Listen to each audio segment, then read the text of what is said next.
Hello sir ನಮಸ್ತೆ. ನಮಸ್ಕಾರ, ಹೇಳಿ. ಸರ್ ನಾನು ಪ್ರಧಾನಿ ವಾಲಿಕಾರ್ ಅಂತ ಹೇಳಿ ಸರ್.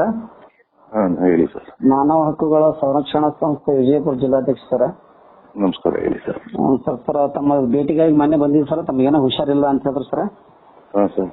ಆಗ ಬಂದು ತಮ್ಮ ಕಚೇರಿ ಭೇಟಿಯಾಗಿ ಮಾತಾಡಿ ನಿಮ್ಮ ಲೆಕ್ಕಾಧಿಕಾರಿಗಳಿಗೆ ಒಂದು ಮನವಿ ಪತ್ರ ಕೊಟ್ಟು ಬಂದಿದ್ವಿ ಸರ್. ಹಾಂ ಸರ್. ಸರ್ ಮುದ್ದೇಬಿಳ ತಾಲೂಕದಲ್ಲಿ ಇರ್ತಕ್ಕಂಥ ಬಿದಿರ್ಕುಂದಿ ಗ್ರಾಮ ಅದು ಬೆಟ್ಟದಲ್ಲಿ ಸರ್ ಹಾಂ ಸರ್. ಒಂದು ತಮ್ಮ ಸಂಬಂಧಪಟ್ಟಂತೆ ವಸತಿ ನಿಲಯ ಇದೆ ಸರ್. ಆ ವಸತಿ ನಿಲಯಕ್ಕೆ ದಾರಿ ಇಲ್ಲದಂತಾಗಿದೆ ಸರ್. ಹಾಂ ಸರ್. ಕಳೆದ ವರ್ಷಗಳಿಂದನೂ ಕೂಡ ಸ್ಥಳೀಯ ಮಟ್ಟದ ಅಧಿಕಾರಿಗಳಿಗೆ ಹಲವಾರು ಬಾರಿ ರಿಕ್ವೆಸ್ಟ್ ಮಾಡಿ ಮನವಿ ಪತ್ರಗಳನ್ನ ಕೂಡ ಸಲ್ಲಿಸಿದ್ವಿ ಸರ್. ಹಾಂ ಸರ್. ಈ ಬಾರಿನೂ ಕೂಡ ಅದೇ ರೀತಿಯಿಂದಾಗಿ ಅವರು ಇಲ್ಲ, ನಾನು ವಿಸಿಟ್ ಮಾಡಿದ್ದೀನಿ, ನಾನು ನೋಡಿದ್ದೀನಿ. ಸರ್. ಅದಕ್ಕೆ ನಾನು ಏನ್ ವ್ಯವಸ್ಥೆ ಮಾಡ್ಬೋದು ಪ್ರಯತ್ನ ಮಾಡ್ತಾ ಇದ್ದೀನಪ್ಪ. ಸರ್ ವ್ಯವಸ್ಥೆ ಯಾವ ರೀತಿ ಇದೆ ಸರ್? ಅಂದ್ರೆ ರಸ್ತೆ ಅದಕ್ಕೆ ಏನ್ ಬೇಕು ನೋಡ್ಬೇಕಲ್ಲ. ಸರ್ 1 ವರ್ಷಗಳಿಂದ ದಾರಿ ಇಲ್ಲದೆ ಆಟಾಡ್ತಾರೆ ಸರ್. ಸ್ವತಃ ನಾನೇ ಮೊನ್ನೆ ಮಳಿ ಬಂದಾಗ ಸರ್ ನಾನೇ ಹೋಗಿ ನೋಡ್ಬೇಕು ಅಂತ ಹೇಳಿ ಕೂತ್ ಹೋದಾಗ ಸರ್ ವಿದ್ಯಾರ್ಥಿಗಳಿಗೆ ಮಳಿ ಆದ್ರ ಅಂತೂ ಸರ್ ದಾರಿ ಪರಿಸ್ಥಿತಿ ಅಂತ ಹೇಳ್ತಿದ್ವಿ ಸರ್. ಹೌದೌದು. ಅದು ಆದ ನಂತರ ಸರ್ ವಿದ್ಯಾರ್ಥಿಗಳಿಗೆ ರಾತ್ರಿ ಸರ್ ಏನಾದ್ರು ಅನಾಹುತಗಳು ಆದ್ರೆ ಅದು ಗಂಭೀರವಾದಂತ ಇದೆ ಸರ್. ಅಲ್ಲಿ ಯಾವ್ದು ತಕ್ಷಣವಾಗಿ ವಾಹನಗಳು ಹೋಗುವಂಗಿಲ್ಲ ಸರ್. ಯಾವ್ದು ಇದನ್ನ ಮಾಡಂಗಿಲ್ಲ ಸರ್. ಯಾಕೆ ಊರ್ ಬಿಟ್ಟು ಅದಕ್ಕೆ ತಮ್ಮ ಅಧಿಕಾರಿಗಳು ಅದ್ರ ಬಗ್ಗೆ ಏನು ವಹಿಸಿದ್ರು, ಅದಕ್ಕೆ ತಾವು ಹಿರಿಯ ಅಧಿಕಾರಿಗಳು ಏನು ಕ್ರಮ ಕೈಗೊಂಡ್ರಿ ಅಂತ ಸ್ವಲ್ಪ ಗೊತ್ತಾಗ ಸರ್. ಯಾಕೆ 1 ವರ್ಷಗಳಿಂದ ಮೀಟಿಂಗ್ ಇದ್ದಾಗ ಇದ್ದೀವಿ ಸರ್ ನಾವು. ಇವತ್ತೆಲ್ಲ ನಾಳೆಲ್ಲ ಅದು ಸರಿಪಡ್ತದೆ ಅಂತ ಹೇಳಿ, ಬಟ್ ಅದು ನಿರ್ಲಕ್ಷ್ಯತನ ಆಗ್ತದೆ ಸರ್. ಇಲ್ಲ, ನಾನು ವಿಸಿಟ್ ಮಾಡಿದೀನಿ. ನಾನು ಹೊಸದಾಗಿ ಬಂದಿದ್ದಲ್ಲ, ಬಂದ್ಮೇಲೆ ದೀಪಕ್ ಸರ್ ಅಂತ ಹೇಳಿ ಮೊನ್ನೆ ಬಂದಾಗ ನಮಗ ಗೊತ್ತಾಯ್ತು ಸರ್. ನಮ್ಮ ಬಿಜಾಪುರದಲ್ಲಿ ಇರ್ತಕ್ಕಂಥ ನಮ್ಮ ಬಿಇಸಿ 1-2-3 ಹೋರಾಟಗಳಲ್ಲಿ ಸ್ಪಂದನೆ ಮಾಡಿದ್ರೆ ತುಂಬಾ ಅಭಿನಂದನೆಗಳು. ಇಲ್ಲಿ ಸ್ಥಳೀಯ ಮಟ್ಟದ ಅಧಿಕಾರಿಗಳು ಏನ್ ಮಾಡ್ತಾ ಇದ್ದಾರೆ ಸರ್? ಸ್ಥಳೀಯ ಮಟ್ಟ ಅಧಿಕಾರಿಗಳು ಮಾಡ್ಕೊಂಡು ಏನಾದ್ರು ಪ್ರತ್ಯೇಕ ಒಂದು ವ್ಯವಸ್ಥೆ ಮಾಡ್ಲೇಬೇಕು ಸರ್. ತಾವು ತಾಲೂಕಾ ದಂಡಾಧಿಕಾರಿಗಳ ಜೊತೆ ಕೂತ್ಕೊಂಡು ಇಲ್ಲ ಅದೇ ತಹಸೀಲ್ದಾರ್ ಜೊತೆ ಮಾತಾಡ್ಕೊಂಡೇನೆ ಅದಕ್ಕೊಂದು ಏನಾದ್ರು ವ್ಯವಸ್ಥೆ ಮಾಡ್ತೀನಪ್ಪ. ಅಂದ್ರೆ ಸರ್ ಈಗ ಸ್ಥಳೀಯ ಅಧಿಕಾರಿಗಳು ಏನ್ ಮಾಡ್ತಾರಂತ ನಮ್ಗೆ ಅದು ಗೊತ್ತಾಗ್ತಾರೆ ಸರ್. ಏನ್ ಮಾಡೋದು ಹೋದ್ರೆ ಎಲ್ಲೇ ಮೀಟಿಂಗ್ ಹೋಗಿದೆ ಸರ್. ಪ್ರತಿದಿನ ಮೀಟಿಂಗ್ ಇರುತ್ತೆ ಸರ್ ಬಿಜಾಪುರದಲ್ಲಿ. ಪ್ರತಿ ದಿವಸ ಬಿಜಾಪುರದಲ್ಲಿ ಮೀಟಿಂಗ್ ಕರೆಯಲ್ವಲ್ಲ? ಹಾ ಸರ್, ಅವ್ರು ಅದನ್ನೇ ಹೇಳ್ತಾರೆ ಸರ್. ನಮ್ಮ ಒಂದು ಮಹಿಳಾ ಘಟಕದವ್ರು ಸರ್ ಕಳೆದ 1 ವಾರಗಳಿಂದ ಅವ್ರು ಭೇಟಿಗಾಗಿ ಹೋಗ್ಯಾರ ಸರ್. ಅದನ್ನ ವಿವರಣೆಯಾಗಿ ಸರಿ ಮಾಡಿಸ್ಕೋಬೇಕು, ಆಮೇಲೆ ತಹಶೀಲ್ದಾರ್ ಸಮ್ಮುಖದಲ್ಲಿ ಮೀಟಿಂಗ್ ಕರಿಬೇಕು ಅಂತೇಳಿ ನಾವು ಕೂಡ ತಹಶೀಲ್ದಾರ್ ಸಾಹೇಬ್ರ ಜೊತೆಗೆ ಮಾತಾಡ್ರಿ ಅಂತ ಹೇಳಿದೀವ್ರಿ. ಮಾತಾಡ್ರಿ, ಎಲ್ಲರೂ ಕೂಡಿ ಸಹಕಾರ ಮಾಡಿದ್ರೆ ಅದೊಂದು ದಾರಿ ಆಗ್ತದ ಅಂತ ಹೇಳಿ. ಮತ್ ನಿಮ್ಮ ಅಧಿಕಾರಿಗಳು ಸರ್ ಪ್ರತಿದಿನಾನು ಹೋದ್ರೆ ಮೀಟಿಂಗ್ ಹೋಗಿದ್ದಾರೆ ಅಂತ ಹೇಳಿದ್ರು ಸರ್ 1 ವಾರಗಳ ಕಾಲ. ನಮ್ಗೆ ಅದೇ ವಿಷಯ ಆಗಿರುತ್ತೆ ಸರ್. ಇಲ್ಲಿ ಇರ್ತಕ್ಕಂಥ ಅಧಿಕಾರಿಗಳು ನಾವು ತಹಶೀಲ್ದಾರ್ ಸಾಹೇಬ್ರಿಗೆ ಮೊನ್ನೆ ಭೇಟಿಯಾಗಿ ಮಾತಾಡಿದ್ವಿ ಸರ್ ಈ ವಿಷಯವನ್ನು. ಅವ್ರು ನಮ್ಗೆ ಗಮನಕ್ಕೆ ತಂದಿಲ್ಲಲ್ಲ ಅಂತ ಹೇಳಿ ಸರ್. ಆಮೇಲೆ ದಾರಿಲಾರ್ದೆ ಹೆಂಗ ಅದನ್ನ ಹಾಸ್ಟೆಲ್ಗಳನ್ನು ಕಟ್ಟಿದ್ರು ಅಂತ ಅವ್ರಿಗೆ ಕೇಳಿ ಸರ್. ನಮಗೆ ಪ್ರಶ್ನೆ ಮಾಡಿ ನಾನು ನೋಟಿಸ್ ಕೊಡ್ತೀನಿ ಇವಾಗಲೇ ಅವ್ರಿಗೆ ಅಂತೇಳಿ. ದಾರಿ ಇರ್ಲಾರ್ದೆ ಹೆಂಗ್ ಹಾಸ್ಟೆಲ್ಗಳನ್ನ ಕಟ್ಟಿದ್ರು, ಆಮೇಲೆ ಹೆಂಗ್ ವಿದ್ಯಾರ್ಥಿಗಳನ್ನ ಶಿಫ್ಟ್ ಮಾಡಿದ್ರು ಅಂತೇಳಿ. ಮತ್ತೆ ಇದೆಲ್ಲ ಮತ್ತೆ ಮೇಲಾಧಿಕಾರಿಗಳಿಗೂ ಕೂಡ ಸರ್ ದಾರಿ ಇರ್ಲಾರ್ದ ವಿಷಯನೇ ಗೊತ್ತಿಲ್ಲ ಸರ್. ಇವರೆಲ್ಲ ಕಳ್ಳು ಅದೇನೋ ಸರ್ ಕಣ್ಣು ಮುಚ್ಚಾಲೆ ಆಟವನ್ನ ತಾಲೂಕಾ ದಂಡಾಧಿಕಾರಿ ಎದುರುಗಡೆನೆ ಆಡ್ತಾ ಇದ್ದಾರೆ ಸರ್. ಮತ್ತೆ ಈ ತಾಲೂಕಾ ದಂಡಾಧಿಕಾರಿಗಳೇ ಶಾಕ್ ಆದ್ರು ಸರ್. ನೀವು ಈ ರೀತಿಯಿಂದ ತುಂಬಾ ಖುಷಿ. ಅದಕ್ಕೆ ನಾನು ಇಮಿಡಿಯೇಟ್ಲಿ ಸ್ಪಂದನೆ ಮಾಡ್ತೇನೆ. ಅದು ಆಡ್ತಾರ ಇದ್ದ ವಿದ್ಯಾರ್ಥಿಗಳನ್ನ ಹೆಂಗ್ ಅಲ್ಲಿ ಕಳಿಸಿದ್ರು ಅಂತ ಹೇಳಿ ಸರ್. ವಿದ್ಯಾರ್ಥಿಗಳಿಗೆ ಯಾವ ರೀತಿಯಿಂದ ತೊಂದರೆ ಇದೆ ಅಂತ ಹೇಳಿದ್ರೆ ಸರ್ ಅದು ತಾವು ಕೂಡ ಮಾಡ್ಕೋಬೇಕು ಸರ್. ಯಾಕಂದ್ರೆ ವಿಸಿಟ್ ಕೊಟ್ಟಿದ್ದೀನಿ ಅಂತ ಹೇಳ್ತಾ ಇದ್ದೀರಿ. ಇಲ್ಲ ನೋಡಿದೀನಿ, ನಾನು ನೋಡಿದ್ದೀನಪ್ಪ ಸರ್. ಊರು ಬಿಟ್ಟು 2-3 ಕಿಲೋಮೀಟರ್ ಆಚೆ ಇದೆ, ಯಾರು ಇರಲ್ಲ ಅಲ್ಲಿ, ರೋಡು ಇಲ್ಲ, ಸುತ್ಕೊಂಡು ಹೋಗ್ಬೇಕು. ಅದಕ್ಕೆ ನಾನು ತಹಸೀಲ್ದಾರ್ ಜೊತೆ ಮಾತಾಡ್ಬೇಕು ಅಂತಿದ್ದೀನಿ. ಮಾತಾಡ್ಬಿಟ್ಟು ಏನಾದ್ರು ಒಂದು ವ್ಯವಸ್ಥೆ ಮಾಡ್ತೀನಿ. ನಮ್ಮ ತಾಲೂಕು ಆಫೀಸರ್ಗು ಭೇಟಿ ಮಾಡಕ್ ಕೇಳ್ತೀನಿ. ನಾಳೆನೆ ಹೋಗಿ ತಹಸೀಲ್ದಾರ್ ಭೇಟಿ ಮಾಡಿ. ನಿಮ್ ತಾಲೂಕು ಆಫೀಸರ್ ಸರ್ ಇಷ್ಟು ವರ್ಷದ ಸರ್ ನಮ್ಗೆ ತುಂಬಾ ಬೇಜಾರಾಗಿದೆ ಸರ್. ಸರ್ 1 ವರ್ಷಗಳ ಕಾಲ ಹುಡುಗರು ಶಿಫ್ಟ್ ಮಾಡ್ತಾರೆ. ಅದಕ್ಕೊಂದು ಪರ್ಯಾಯ ವ್ಯವಸ್ಥೆ ಮಾಡ್ಲಿಕ್ಕೆ ಏನಾದ್ರು ವ್ಯವಸ್ಥೆ ಇದೆ ಸರ್? ಅರಣ್ಯ ಇಲಾಖೆ ಜೊತೆಗೆ ಮಾತಾಡಿ ಒಂಚೂರು ಒಂದು ಗಾಡಿ ಒಂದು ಹಾಯುವಂತ ಹಾಯ್ದು ಬರುವಂತದ್ದು ಒಂದು ರಸ್ತೆ ತಗೊಳ್ಳಿಕ್ಕೆ ಆದ್ರೂ ಅವಕಾಶ ಇಲ್ಲ ಸರ್ ಅದು? ಹೌದು, ಅವ್ರು ಮಾಡ್ಬೇಕಾಗಿತ್ತು ಹಿಂದೆ ಸರ್. ಅಧಿಕಾರಿಗಳ ಜೊತೆ ಮಾತಾಡ್ಕೊಂಡು ತಾಲೂಕಾ ದಂಡಾಧಿಕಾರಿ ಮಾತಾಡ್ಕೊಂಡು ಮಾಡುವಂತ ಸಂಘಟನೆಗಳ ಜೊತೆಗೆ ಕೂಡಿಸ್ಕೊಂಡು ನಾವು ಕೂಡ ಮನವರಿಕೆ ಮಾಡ್ತೇವೆ ಸರ್.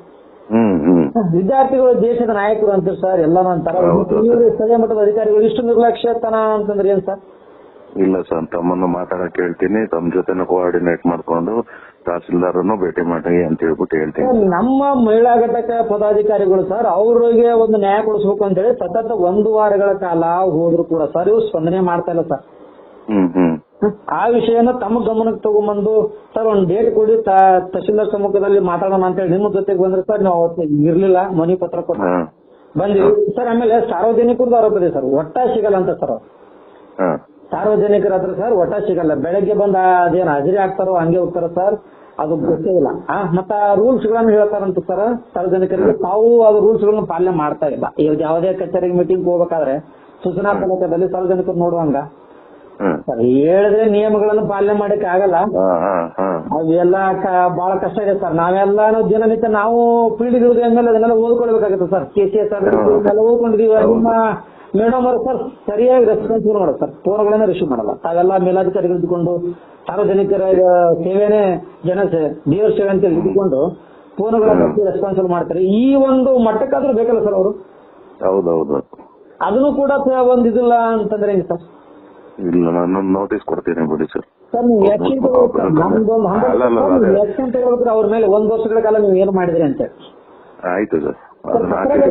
ಸರ್ ಪತ್ರಗಳನ್ನು ಎಲ್ಲೆಲ್ಲಿ ಬರೆದಿದ್ರಿ ಕೊಡಿ, ನಮ್ಗೆ ಸಾಧ್ಯ ಆದಷ್ಟು ನಾವು ಮಿನಿಸ್ಟರ್ ಜೊತೆ ಮಾತಾಡ್ಕೊಂಡು ನಮ್ಮ ವಿದ್ಯಾರ್ಥಿಗಳು ನಾವು ರಸ್ತೆ ಮಾಡಿಸ್ತೀವಿ ಅಂತ ಹೇಳಿ ಸರ್. ಮೊನ್ನೆ ನಮ್ಮ ಶಿವರಾಜ್ ಸಾಹೇಬ್ರು ಇಲ್ಲೇ ಬಂದಿದ್ರು ಸರ್. ಅಲ್ಲಿ ಕೂಡ ಮನವಿ ಪತ್ರ ಕೊಡ್ತೇವೆ ಸರ್. ಇವರು ನಮಗೆ ರೆಸ್ಪಾನ್ಸಿಬಲ್ ಮಾಡ್ತಾ ಇಲ್ಲ, ದಾಖಲೆಗಳನ್ನು ಕೊಡ್ತಾ ಇಲ್ಲ, ಬರೇ ಬಾಯರ್ ಮಾಡ್ತಾರೆ ಸರ್. ಅದು ನಮ್ಗೆ ಅದೇ ತಿಳಿತಲ್ಲ ಸರ್. ವಿದ್ಯಾರ್ಥಿಗಳ ಸಮಸ್ಯೆ ಆದ್ರೆ ಹೆಂಗ ಸರ್? ಈ ಸರ್ ರಾತ್ರಿ ವಿದ್ಯಾರ್ಥಿಗಳಿಗೆ ಏನಾದ್ರು ಅನಾಹುತ ಆದ್ರೆ ಸರ್, ಗಾಡಿನಿಲ್ಲ ಸರ್, ಅಲ್ಲಿ ಸೈಕಲ್ ಮೋಟರ್ ಸರ್.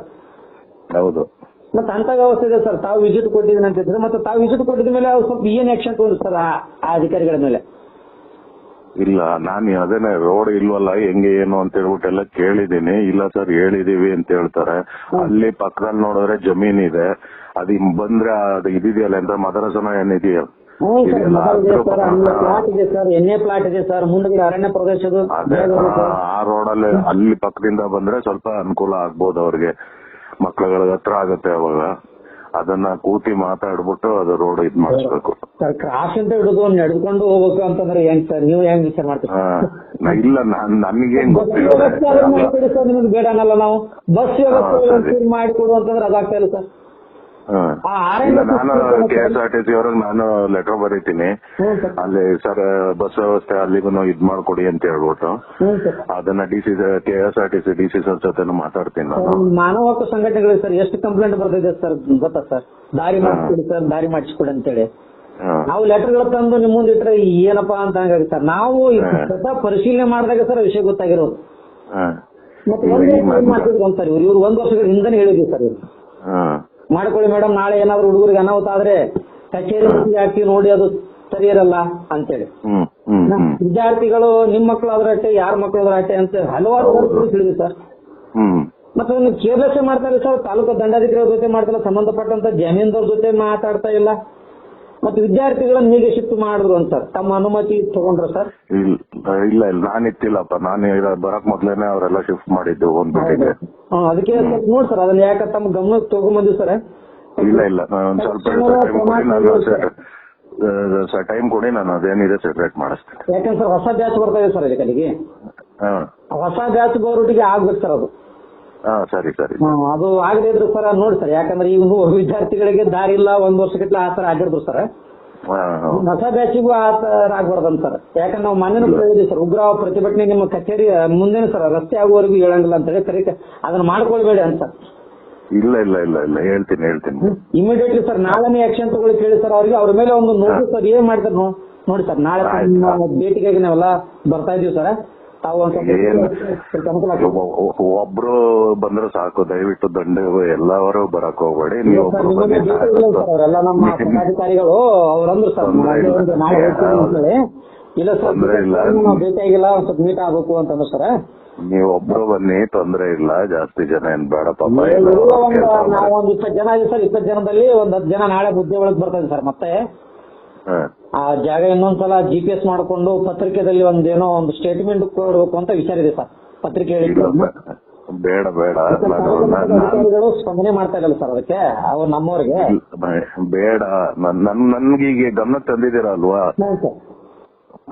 ಏಕದಮ್ ನೀವು ಪೇಪರ್ ಗೀಪರ್ ಅನ್ನೋದು ಬೇಡ. ಅದು ಹಾಂ ಸರ್. ನನಗೆ ಸ್ವಲ್ಪ ಕಾಲಾವಕಾಶ ಕೊಡಿ, ನಾನು ಏನ್ ಮಾಡ್ಬೋದು ನೋಡ್ಬಿಟ್ಟು ನಾನು ಮಾಡ್ತೀನಿ. ಸರ್ ಈ ಅಧಿಕಾರಿ ಮೇಲೆ ಆಕ್ಷನ್ ಕೊಡಿ ಸರ್. ಅದನ್ನ ತಗೋತೀನಿ, ಅದನ್ನ ನಿಮ್ಮ ಅಪ್ಲಿಕೇಶನ್ ಎಂಡ್ ಆಗುವವರೆಗೂ ಆದ್ರೂ ಏನಾದ್ರು ಅವಕಾಶ ತಗೊಂಡು ಮಾಡಿಸಿ. ಅದನ್ನ ನಾನು ಮಾಡಿಸ್ತೀನಿ.